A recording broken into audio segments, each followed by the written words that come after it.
Okay, so just to want to stress the fact that when I talk about the writing progress is it's a system in place that that the ministry says you need to learn, which is how to go from an idea to a final draft. Now, I know some people have always thought that writing is something easy. That I give an assignment, you just sit down to start writing paragraphs, sentences of paragraphs, you hand it in, you're done.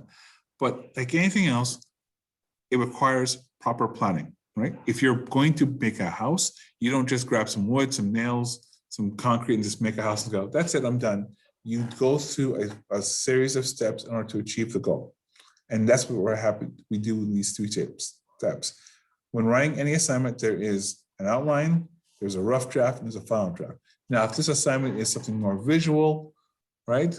There's usually an outline description of what you want the visual document you're going to create, a rough sketch to sort of let your teacher know, hey, this is where I kind of want and envision I'm going to organize things, and a final draft. But there's always a 3-stage process in creating any piece of work for English.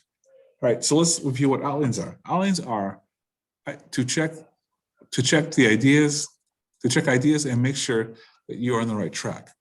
So in point form or jot notes, organized with a subheading, with a slide for each paragraph / slide. They have quotes from the source material, and they follow a structure of success criteria, which means if I said, hey, your essay should be 5 paragraphs, your outline should be 5 paragraphs, right? So whatever the structure we set up for the assignment, you got to have it in the outline.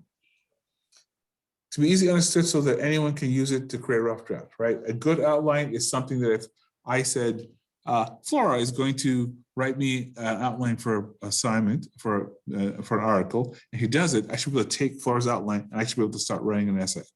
Right? Because it's just everything organized, so I have to say, okay, I gotta make sure it's set in some paragraphs, make sure to add the information, explain the points clearly, and then I can start writing, right? If I can't understand what I would do with your outline, that means it's not a good outline, right? Because outlines are just an organization of ideas. So if you have a little picture here, that's the guy in the black hat is Steve, and the guy in the curly hair is Matt. So Steve's like, that represents like, I don't know my ideas. Matt goes, well, look, subheading, the points you want to have. Subheading, the points you want to have. Subheading, the points you want to have. They can also be paragraph 1, paragraph 2, paragraph 3. It's all organized in a way so the outline is sort of clear and straightforward. Rough drafts are your first attempt at writing your assignment using correct writing format. So depending upon, a poem is different from an analytical essay, a speech is different from a movie critique. Every piece of work I give you will have a format, and part of what you do in English is knowing which format to use for which pieces of writing, particularly what kind of information.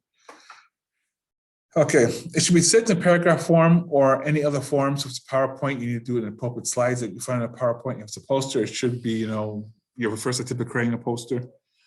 It should include all the information from your outline that receives feedback from teacher support person, which means if someone gave you support and give you tips on how to improve it, that should be done in your rough draft.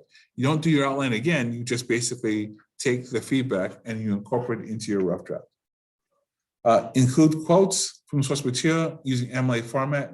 Again, I'll show that to you probably in the next class assignment because that's when I think people are doing more of it. People are kind of doing it now, but they're not really doing it for everything. And you continue to follow the structure from success criteria, which means you still follow for what is supposed to happen and how it's supposed to be laid out. Now, here's an example of a rough draft. So this looks like an essay, but notice you would see all these forms of editing, marking that a teacher, someone would do. And that means that a rough draft should show evidence or revision, which means it should show that if you've done your rough draft, you've gone to someone who's basically looked at it and said, yeah, I need to make these changes to make it run better. Last thing, a final draft. Final draft is your final evaluated piece of work.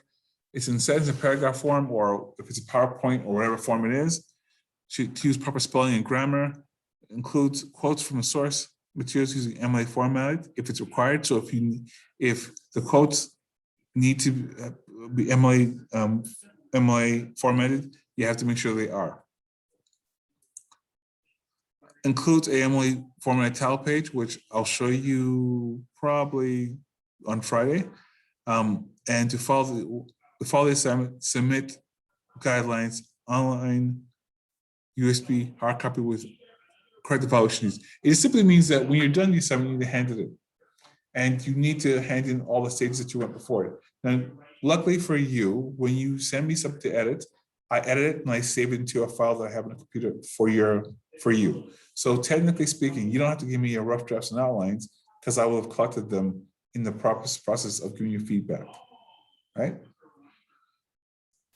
The final assignment, you need to make sure you hand it correctly with the proper certification and the proper structure of how the essay is supposed to be. So this is an example of what an essay would look like in its final draft. Okay, any questions? No. Okay.